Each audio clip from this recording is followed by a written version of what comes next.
ताजमहल के वो राज जो हम सबसे छुपाए गए। मैं तुम्हारे लिए जान दे दूंगा, मैं तुम्हारे लिए चांद तारे तोड़ लाऊंगा। इस तरह के फिल्मी डायलॉग बोलने वाले तो आपको बहुत मिल जाएंगे, लेकिन अपनी पत्नी की याद में ताजमहल बनवाने वाला केवल एक ही था। जी हाँ, मुगल बादशाह शाहजहां ने ताजमहल जैसी भव्य इमारत को बनवाकर इतिहास के पन्नों में अपना नाम अमर कर लिया। क्योंकि जब कभी भी ताजमहल की खूबसूरती को निहारा जाता है, तब लोगों को शाहजहां की बेपनाह मोहब्बत याद आ जाती है जो वो अपनी पत्नी मुमताज महल से करते थे। पर दोस्तों, उस दौर में 3 करोड़ की कीमत में बनकर तैयार हुआ ये ताजमहल आज अरबों रुपए देने पर भी नहीं खरीदा जा सकता। पर ताजमहल की इस खूबसूरती के अलावा भी इसमें कई सारे ऐसे राज दफन हैं जिनके बारे में सुनकर आप सोच में पड़ जाएंगे कि अभी तक आपको ये सारी बातें पता क्यों नहीं थी। देश का बच्चा बच्चा जानता है कि ताजमहल उत्तर प्रदेश के आगरा शहर में बना है, पर क्या आपको मालूम है कि ताजमहल बनवाने के लिए आगरा पहली पसंद नहीं था। असल में ताजमहल के लिए जो सबसे पहली जगह चुनी गई थी वो मध्य प्रदेश का बुरहानपुर था। यही वो जगह थी जहां पर सबसे पहले ताजमहल बनने वाला था, और ये जगह शाहजहां की खास पसंद भी थी। लेकिन इस जगह पर सफेद संगमरमर की कमी थी। अब आप इसे बुरहानपुर की बदकिस्मती कहिए या फिर आगरा की खुशकिस्मती, क्योंकि इसी वजह से इस जगह का नाम इतिहास के पन्नों में दर्ज होने से रह गया। वरना आज आगरा की जगह लाखों करोड़ों सैलानी हर साल मध्य प्रदेश के बुरहानपुर में घूमने जाते, जिसका आज कोई नाम भी नहीं जानता। पर वैसे दोस्तों, सफेद संगमरमर से बने ताजमहल को आज पूरी दुनिया जानती है। पर क्या आपको मालूम है कि ताजमहल बनवाने के बाद शाहजहां ने ताजमहल के परछाई बनवाने का भी निर्णय किया था, जिसका रंग काला होने वाला था। जी हाँ, शाहजहां एक काले रंग का भी ताजमहल बनवाना चाहते थे, जिसकी उन्होंने तैयारी भी शुरू कर दी थी, क्योंकि शाहजहां खुद को मुमताज की परछाई के रूप में रखना चाहता था।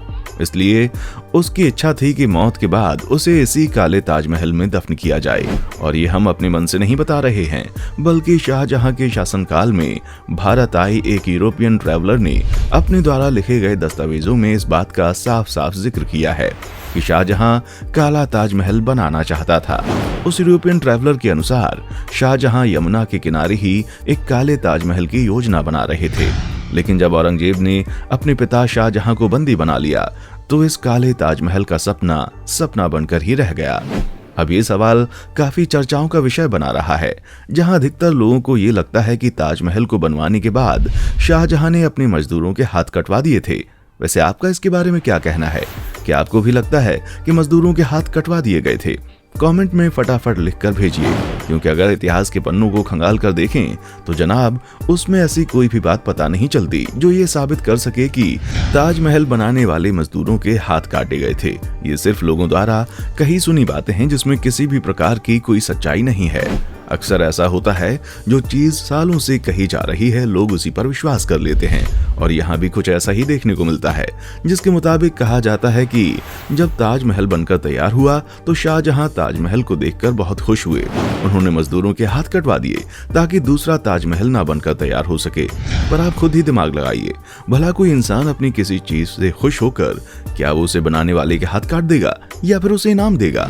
क्योंकि हमारे हिसाब से तो मनपसंद चीज बनाने वाले लोगों को इनाम देना चाहिए, और शाहजहां ने भी कुछ ऐसा ही किया। और अगर शाहजहां ऐसा ना करते तो भला वो काले ताजमहल को बनवाने का ख्याल दिल में क्यों लाते? क्योंकि अगर नए मजदूरों को एक और ताजमहल को बनाने का आदेश दिया जाता तो हो सकता है कि उनसे भूल चूक हो जाती, लेकिन ऐसा नहीं था। शाहजहां को अपने पुराने मजदूरों पर पूरा विश्वास था, इसीलिए उन्होंने काले संगमरमर के ताजमहल को बनाने का विचार अपने दिमाग में आने दिया। ऊपर से मजदूरों के हाथ काटने वाली बात आपको किसी भी किताब वगैरह में नहीं मिलेगी, यानी कि इस बात के कोई सबूत ही नहीं है कि शाहजहां ने मजदूरों के हाथ कटवा दिए थे। हाँ, हम मानते हैं कि पहले के समय में राजा महाराजा बहुत ही निर्दयी हुआ करते थे, लेकिन शाहजहां जैसे राजा जो अपनी बीवी के लिए इतना कुछ कर रहे हैं, वो भला इस तरह की चीज करेंगे क्या? ये भी अपने आप में एक बहुत बड़ा सवाल खड़ा करती है। ऊपर से कहा तो ये भी जाता है कि ताजमहल के निर्माण में प्रमुख भूमिका निभाने वाले जो वर्कर्स थे, उन्होंने काफी लंबे समय तक मुगल शासन में काम किया, और इस चीज के सबूत इतिहास पढ़ने पर साफ साफ मिलते हैं। वैसे सैकड़ों सालों से अपनी जगह पर बिल्कुल सटीक खड़े ताजमहल को देखकर कभी ना कभी तो आपके दिमाग में ये ख्याल आया ही होगा, क्या भूकंप जैसी प्राकृतिक आपदाएं ताजमहल को गिरा सकती हैं? तो दोस्तों, ये बात थोड़ी वैज्ञानिक है, लेकिन अगर हम आपको साफ शब्दों में बताएं तो आप ये समझ लीजिए कि कोई भारी भूकंप भी ताजमहल को नहीं गिरा सकता, क्योंकि ताजमहल केवल प्यार का प्रतीक और सफेद संगमरमर की एक खूबसूरत इमारत ही नहीं, बल्कि मुगल काल की सिविल इंजीनियरिंग और बेहतरीन आर्किटेक्चर का एक शानदार नमूना भी है, जिसकी मजबूती की मिसाल आने वाले सैकड़ों सालों तक दी जाएगी। अगर आप ताजमहल गए हैं तो इस पूरी इमारत को आपने गौर से देखा होगा, तो आपने ये चीज जरूर गौर की होगी कि मेन बिल्डिंग के चारों तरफ बनी चारों मीनारें बिल्कुल सीधी नहीं बनी हैं, बल्कि उन मीनारों को थोड़ा सा झुका दिया गया था। और ये गलती से नहीं हुआ है, बल्कि जानबूझकर ऐसा किया गया है। जहां वो कुछ इस तरह से झुके हुए हैं कि अगर कोई भूकंप आता है तो ये चारों मीनार मेन बिल्डिंग से दूर गिरें और अंदर वाली इमारत को किसी भी प्रकार की कोई चोट ना आए। और ये आइडिया इसलिए भी शानदार है क्योंकि ऐसा करने से भूकंप के झटके मेन बिल्डिंग तक पहुंचने से पहले ही इन मीनारों तक सीमित रह जाएं। इसलिए ताजमहल की इन चारों मीनारों को बहुत सोच समझकर तैयार किया गया है, जो न सिर्फ ताजमहल की खूबसूरती बढ़ाती हैं, बल्कि उसे सुरक्षित रखने का भी काम करती हैं। अब दोस्तों, जैसा कि हम सभी को पता है, ताजमहल मुमताज की याद में प्यार की निशानी के तौर पर बनाया गया है। लेकिन क्या आप जानते हैं कि ताजमहल की अपनी खुद की भी प्रेमिका है? अब आप बोलेंगे, भला वो क्या? ताजमहल की प्रेमिका कौन होगी? तो जनाब, वो प्रेमिका कोई और नहीं बल्कि यमुना है। आपने बिल्कुल सही सुना, वही यमुना नदी जिसके किनारे ताजमहल का निर्माण किया गया है। और हम ऐसा इसलिए कह रहे हैं क्योंकि जिस तरह एक प्रेमिका प्रेमी को जब छोड़कर जाती है तो प्रेमी के शरीर से प्राण निकल जाते हैं, ठीक उसी तरह अगर यमुना ताजमहल को छोड़कर चली गई तो ताजमहल का अस्तित्व पूरी तरह से नष्ट हो जाएगा और ताजमहल जैसी कोई भी चीज हमारे पास नहीं बचेगी।